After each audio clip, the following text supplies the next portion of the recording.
Vamos falar agora sobre outra treta, Estados Unidos e Venezuela. A Mari também está cobrindo esse assunto.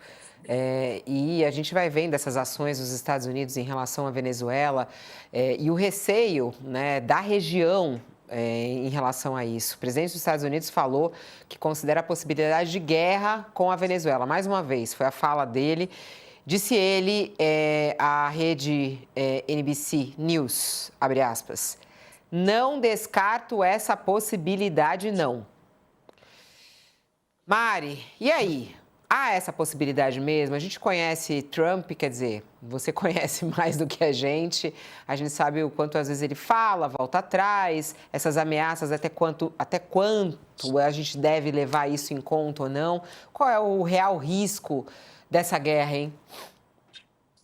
Olha, Fabiola, o risco só aumenta, essa é uma realidade. Ainda ontem eu tive com um diplomata americano que atua na região, nas Américas, e ele disse que não é do interesse do presidente Trump fazer uma guerra, que o interesse é de manter o hemisfério em paz, mas que os americanos já não mais aceitarão o tráfico de drogas ao seu território. Esse argumento que a gente tem ouvido repetido a exaustão para justificar, inclusive, a explosão ali das embarcações ali no Mar do Caribe, e que, na verdade, peca um pouco pela falta de lógica, porque a gente sabe que o fentanil não está sendo exportado aos Estados Unidos desde a Venezuela, né? As rotas de tráfico internacional de drogas até os Estados Unidos são muito mais complexas, vêm pelo Pacífico, enfim.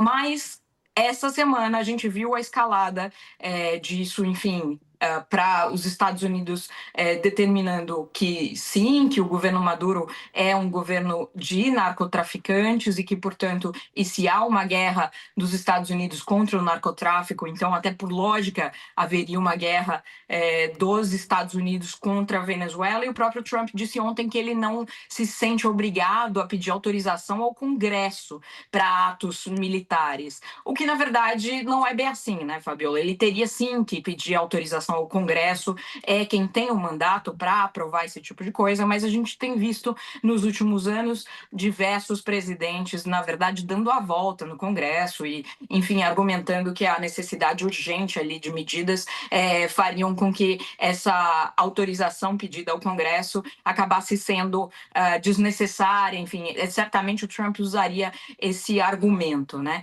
Essa semana a gente ainda teve uma reportagem muito polêmica da Vanity Fair aqui com a chefe de gabinete do Trump, a Suzy Wiles, em que ela diz que as explosões de embarcações na região ali do Mar do Caribe são sim uma tentativa do Trump de uma troca de regime na Venezuela, uma coisa que ele próprio não vinha admitindo, e há uma clara percepção de que além da questão da troca do regime, há um interesse muito claro no próprio petróleo da Venezuela, né?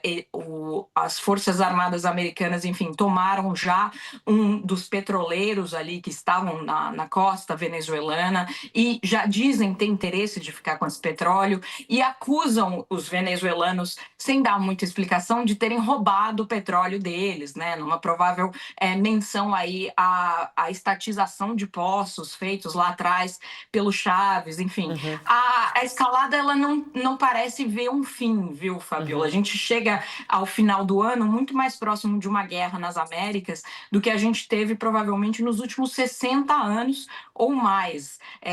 Pelo menos desde a crise dos mísseis de Cuba, a gente não via uma armada tão grande na região ali do Mar do Caribe, e é uma situação em que diplomatas brasileiros que têm expressado muita preocupação dizem que com essa quantidade de poderio militar na região, isso tudo começa a criar vida própria. Chega um ponto em que é impossível recuar e dizer vamos voltar todo mundo para casa sem ataque nenhum. É quase que imperativo fazer um ataque militar territorial depois de despender tantos recursos humanos e financeiros, que é o que leva para você manter uma força desse tamanho na região. Os Estados Unidos não usaram uma força dessa envergadura nem quando derrubaram o o ditador do Panamá nos anos 80. Então, é um negócio desproporcional e, assim, muito motivo para preocupação. A gente pode ver a eclosão de um conflito a qualquer momento, Fabiola. Eu pensei que você ia me deixar mais calma, mas você me deixou bem tensa com essas suas falas, mas são extremamente importantes.